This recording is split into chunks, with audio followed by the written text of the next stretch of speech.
Hey guys, welcome back to RBR, and today is all about the Baby Benz, or the C-Class. It is Mercedes-Benz's best-selling vehicle at over 11 million units since its introduction way back in 1982 with the W201. Our new W206 takes swathes of tech from the newly released S-Class and, as per tradition, shoves it into a more compact car that is said to bring forward that same ideas that the S-Class does, but in the compact segment. But this is the first ever C-Class generation to be completely electrified in some form or another. So it's a big step ahead for the C-Class, and it's going to be a big change for customers because every single engine in this lineup is going to be a 4-cylinder. Yes, that includes the AMGs. Today I get my first drive in the new C-Class in a UK spec car. It's a C300 premium AMG line. So really the sweet spot that a lot of buyers will choose in terms of trim level. So it's going to give us a good idea about this car. And I'll peel back the skin and show you what makes this new electrified C-Class tick, and then discover on the road together this brand new W206 C-Class.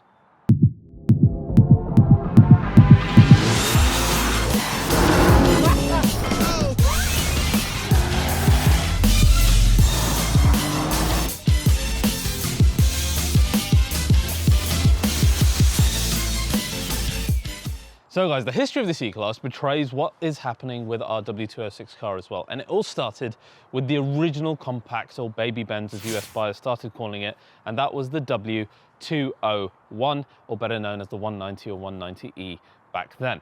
Now this was the first car to take all the luxury and the tech and the bits from the then S-Class and bring it down for the first time into the compact segment, signaling this idea that Mercedes were going to bring their same well-known quality and luxury into a segment that really hadn't had it before. And this was a pretty special car. A, it looked very similar to that S-Class, and B, it brought along technical innovations like the first small saloon to have a multi-link rear setup. Remember, this was back when the E30 3 Series had a semi-trailing arm, so much better in terms of cornering, etc. It spawned off some performance variants, which were very interesting as well, like the 2.3 and 2.5 16-valve 4-cylinder cars that famously a young Ayrton Senna took around the ring and smashed a bunch of then F1 champions to later then forge his career. So really special, and I think Mercedes AMG are probably going to talk a lot about that particular car when the new C63 comes out. So that was the first, and it was really a trendsetter. Amazing looking, bringing tech from above down into compact segment, and had some performance variants as well. Now the next one was the W202, and this was the first C-Class of its name. It wasn't much bigger than our 201, but actually gave a load more space to our occupants. It also brought along safety innovations like airbags, and to me, in terms of the exterior look, I think it's quite distinctly C-Class. Even though it looks like the then S-Class, I like that it's got kind of its own flavour. Now, this gen was also the first time that we had the estate, and they've been so popular in the C-Class ever since, with Germany ordering, I think, 2 of every 3 cars is a C-Class wagon, which is cool. After this came the W203. Now, this kind of mimics, again, the then newly released S-Class in terms of the body. It was slightly more curvy, etc. They released a really weird 2-door hatchback to fight the equally really weird BMW 2-door hatchback back then as well, which it was actually one of the first cars I ever bought. I'm ashamed to admit it. Absolutely hate that thing. Anyway, back to it. This also had a bunch of AMG versions as well, again having the V8, which was getting more popular back then. Now, although this car brought in innovations like screens on the inside and more technology, certainly, it's suffered over time in terms of its reputation due to shoddy quality and not great materials, etc. So it's probably the black sheep of the family. After this, though, came what might be peak C-Class, the W204. I don't think we've ever had a C-Class that's been so aggressive and such a huge leap forward since this car. I mean, of course, the AMG line was front and center when they released this in terms of marketing, because gone was the traditional Mercedes grille with the star on the hood. Now we had the sports grille that we then normally likened to 2-door cars only. So this was a huge step forward. And it looks so aggressive. So much of that standard AMG line body mimics the crazy C63 that came later. Not to sound like a broken record, but much of the styling, again, linked very much to the then new S-Class, but I still think it's probably the most distinctively C-Class design that we've ever had till today. So love the 204. Of course, this spawned the craziest C63 ever, the axe murderer with headlights, the 6.2 litre proper C63. What a car this was. What can we say about it?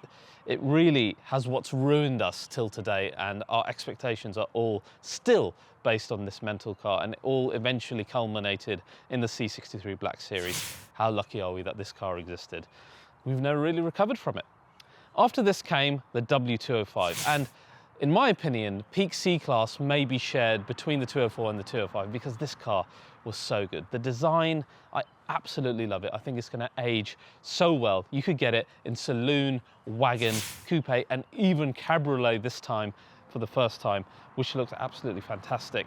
It brought, of course, more innovations in terms of technology. We've got 360-degree cameras, we've got driving assistance package, ambient lighting, a great interior structure, great interior materials, to the level, in fact, I think that it could keep up with the current 3 Series, which is saying a lot. I think it's going to age so well. It was 100 kg lighter, as well as bringing on all of that tech compared to the previous generation. AMG fans were scared because that lovely 6.2 litre engine was going. We didn't need to be, though, because the next generation of C63 with the 4 litre bi-turbo was louder in some scenarios and just a way better car to drive in every other scenario, and that's pretty much undoubted. Just such a shame that we never got that send-off model of the Black Series like the last gen had. Then we come to today's car, the W206, based in fact on the same MRA platform as the 205, but heavily modified for what is now going to be a completely electrified generation. The car has grown as well. It's 2.5 inches longer, it's wider, but it is a little bit shorter. Now, in terms of the hybridization, we've got hybridization here that is very similar to the 53 AMGs that we've reviewed in the past. So you've got an integrated starter generator in between your 4-cylinder engine and the 9-speed gearbox, and this provides 20 bhp and 200 Newton meters of torque and 27 bhp of overboost. Then our 9-speed gearbox has been revised to work with that hybrid system, bringing electrical components either in or on it, and thus reducing weight and making it all a little bit more efficient. So that is like the standard hybridization that you get throughout every single C-Class model.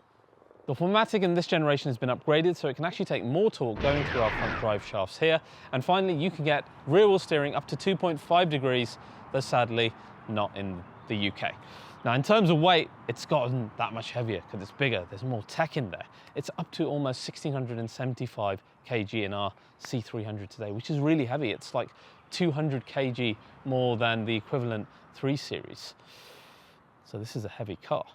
Then we come to performance. The C300 that we have here today, the petrol, has 254 brake horsepower and a 0 to 60 of 6 seconds, which is pretty good. And then the other car that's going to be really popular in the UK is the C220 diesel with predictably 220 brake horsepower and a slower 0 to 60. But the other option you can get is a plug-in hybrid, which might actually end up being the pick of the bunch. Let's see how this works. The C300E is an interesting car. The combustion engine in there alone gives 201 brake horsepower, and the electric motor along with it gives an additional 168. And thanks to the 25 kilowatt battery sitting now in the boot, better hidden than it was in the last generation, by the way, though you do lose 140 litres, I believe. Thanks to that, you do get electric-only range of a significant 68 kilometers, they say, and it can charge up to 55 kilowatts, so you can charge it fully in an hour. So you can generally use this in and around town just on electric power, which is pretty cool. But it is that much heavier. It's up to like 1,800 kg in a C-Class. That's bloody heavy. Now, let's come to design, because you have to come on design. And as you saw with the history of C-Class, it's always linked to the just released S-Class, and it's no different here. As you can see, particularly the side view, particularly the rear with its lights, even on the front end with the front lights and the way that the mouth is shaped, all very, very much S-Class. Now today in front of us we have the AMG line, and to be fair, compared to the AMG line in the past, it's that much more aggressive as a base. For example, we've got the power domes here that you normally previously only have in the 63 versions. You've got now a grille that is shaped more like the AMG ones, so instead of being V-shaped, it's A-shaped, and it comes out wider, it comes out larger. It's more shark nose at the end of the car, like an AMG is. And within the grille, you've got these lovely Mercedes Benz stars, which is actually a really nice touch. It's much nicer than the dots they used in the past, which is nice. The lights, you know, they're okay. They're like copy paste. Every single Mercedes light's looking the same now. They were cool when they were first on the AMG GT. Now they're just same. Air intakes look nice with the air curtains, rather, they're not really intakes, they're your intakes are here. So that looks nice. Again, very AMG with the AMG A-wing here, and this lower part looks quite nice and wide. Not so sure about this plastic part on top. I mean, I think that all that looks just a little bit cheap to me. It could be better use of materials there, I think, in my opinion. But generally, a really long bonnet, isn't it? It's quite an intimidating looking car. Wheels are nice, inspired by S-Class, like the multi-spokes. Kind of remind me of W204 as well, which is nice. Massive side sills, they're huge, really sporty looking. And then again, you come onto the rear, the lights, as we said, S-Class, E-Class, etc. And then one thing that I just hate, and it's just terrible, and just why did you do this? Why did you do it? For God's sake, put some holes in there, put an actual exhaust in there. Oh, don't put the bloody things. It's like putting pipes on an EV. It's stupid. Please stop, please. Of course, the estate continues in this generation, but no coupe, no cabriolet. That's going to be another type of car, I believe. Now, we have to attend to AMG. There are two types coming. Of course, they're all 4-cylinder. Sorry about that, that's just the way it is. That is confirmed. The first one is the C43, and guess what? The next episode of RBR is after this. Stay tuned, because there's some things I learned about it that we are absolutely going to love. Now, guys, 206, just like the new S-Class, it's so important to talk about the interior, because like the new S-Class, though the outside changed, the interior is where the big changes came. And those big changes, as per tradition, have come into C-Class. Let's see to what effect. So guys, one of the cool things of hopping into any new Mercedes is the nice welcome screen that you get as soon as you get in the car. Little sound, little animation here. It's really quite nice. And you also get that when you're leaving the car. And these are all perks of the new MBUX system. Anyway, now of course the first thing you notice is the big old screen from the S-Class and the screen behind the driver's zone. Of course, these are all new features. However, I think the C-Class does it a lot better than the S-Class, particularly in the dashboard area, which is so much more interesting. To me, it feels like they almost took the 205 interior and then evolved that using S-Class bits rather than it being totally hand-me-down S-Class. Because when you look at the shape of it, this is very much like that 205 shape. The vents are in the same place, both here and on each side. The vents are symmetrical, unlike the S-Class ones, which aren't symmetrical, which bothered me. You've even got the metal strip at the back here, which actually lights up in a lovely way with the ambient lighting, which I'll show you later. And then you've just got more going on. You've got the trim, you've got the metal, you've got a nicely shaped top dashboard here. The vents, I think they're better than the ones in the S-Class personally. They turn on and off like this. They've got ambient lighting in there. All of that, I think, is really, really cool. The only thing I wish they'd done, like they have in the new SL, is to have a hood around your driver zone here, because I just think that looks more sporty and it stops glare from happening. Glare is something that you will inevitably get on this if you have a sunroof or a pan roof as well. The screen in the middle is also slightly angled towards the driver, so it's a bit more driver focused. Again, you haven't got that in the S-Class, it just sits flat in the middle. So all this I quite actually like. I think it's quite nice. However, when you come away from that, and I'm specifically talking door cards, I start not to like some things, because the door cards to me just remind me of the A-Class. In this handle area here with the metal, although it's a nice finish, this area in particular here with the leather, it just looks boring. I don't know, there's just nothing going on. There's no interesting leather work. It's just a flat piece, something like you'd see in the A-Class. This floating area with the ambient lighting is nice, and this is all new switch work, which is lovely. But there's just something missing here. I think you need some nappa here, you needed some nice stitching, you needed some forms or something to make it a bit more interesting. To me, it just looks, like I said, like A-Class materials. Similarly, our speaker grille here in this premium version, you've got the upgraded speakers, but they've got this horrible black finish on the speaker grille. What's all that about? Even our 205 had the lovely silver grills over the Burmeister Sound speakers. That just looks awful, in my opinion. Again, the seats, you know, they look quite, in design, kind of A-Class looking. They are nicer, and I think what lets it down, particularly in this car, is that it's a black interior. You guys know I hate black interiors because they really don't show off what the car can do. You add a bit of color to this car and it looks pretty damn nice. And you have got some nice color options as well with the red and I think the sienna brown, etc. So those really show off things a little bit better, even with the horrible door cars that I don't really like. But black is just a no-go. And we would come to storage. We've got a nice big area here within our center console where we've got 2 cup holders. Here, as you can see, you've got USB-C port, charging port, still a little bit of storage apart from that, which is nice. This is quite reminiscent, again, of modern Mercedes. So you've got a nice bit of storage available in here, though no charging ports to speak of extra. So I think you've only got 1 USB-C here. Surely isn't enough, right?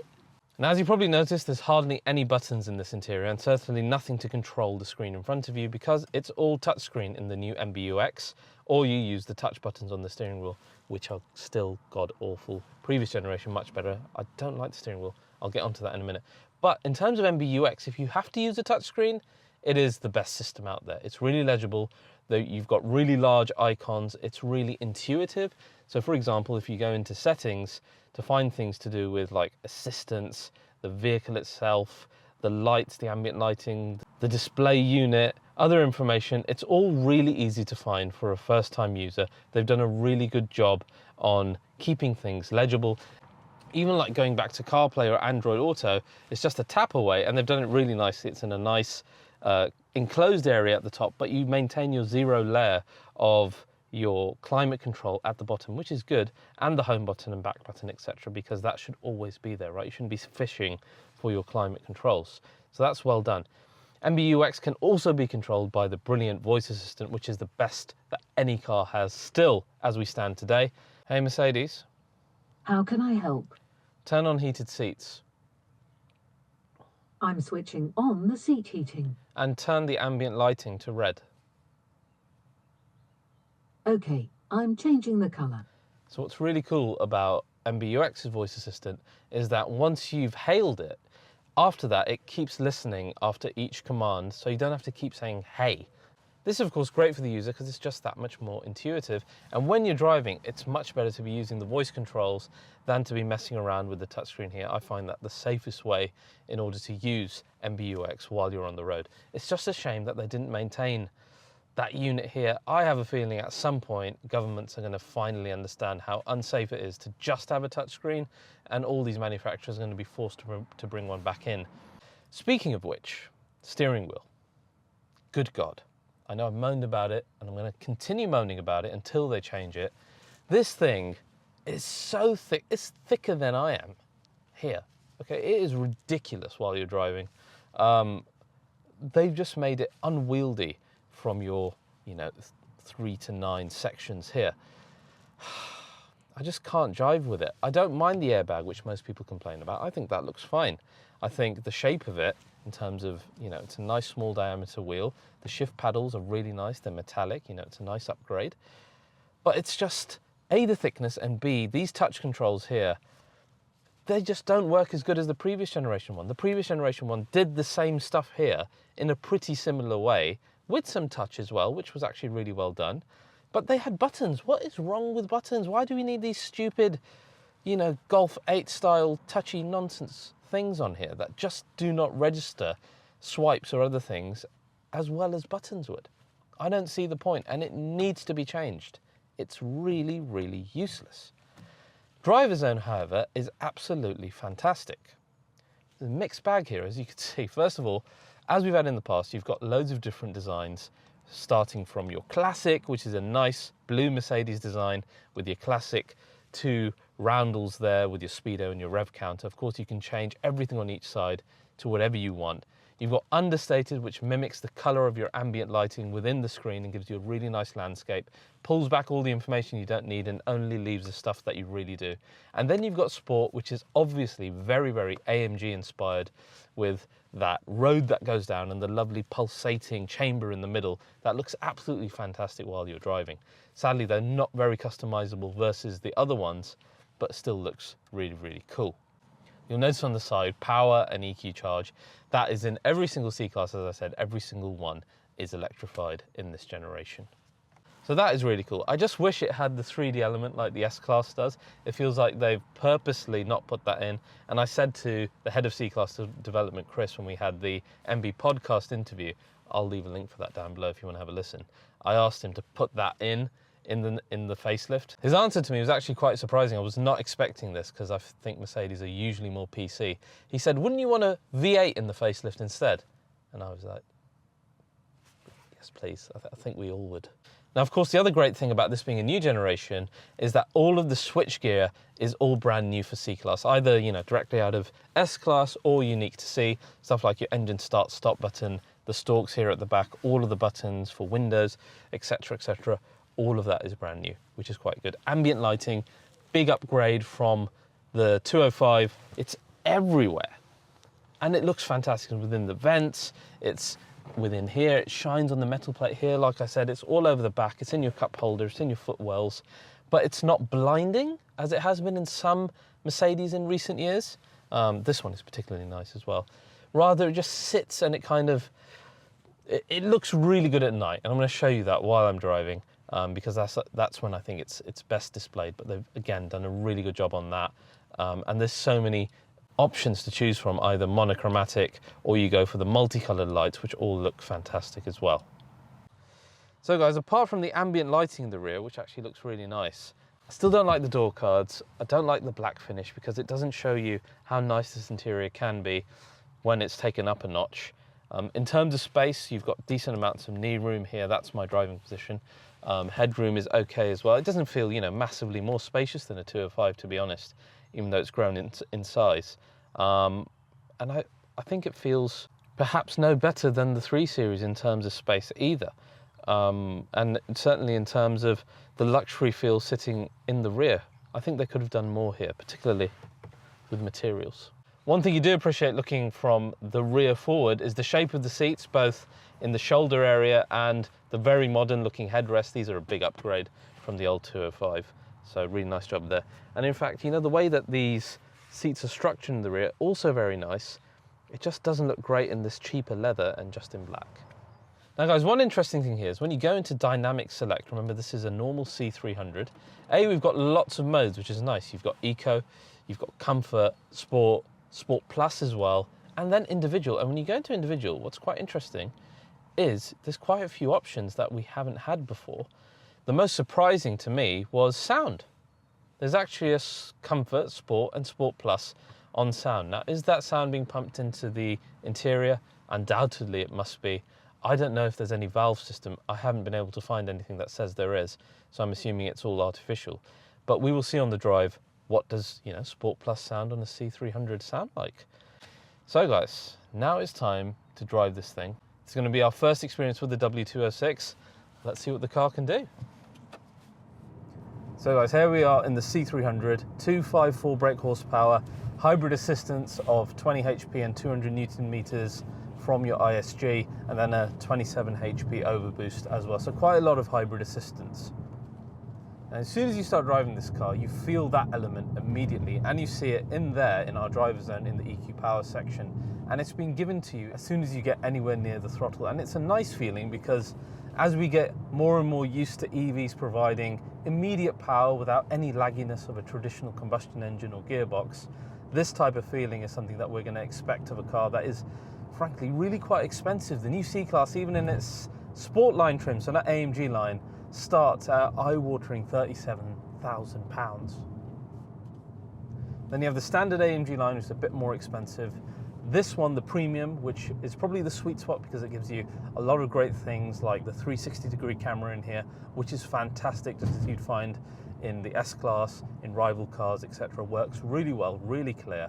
You've got traffic light assist camera, which is fantastic because sometimes you get really close to traffic lights and we can't see whether it's red or green and there's no one ahead. That camera allows you to see when it turns green and it gives you a good view of what's ahead of you as well. Anyway, we'll talk about price later. At the moment, let's put the car into comfort. Love the dynamic displays here and see how this fares as a mini S-Class, because that's a lot of the expectation coming into C-Class, particularly versus 3 Series.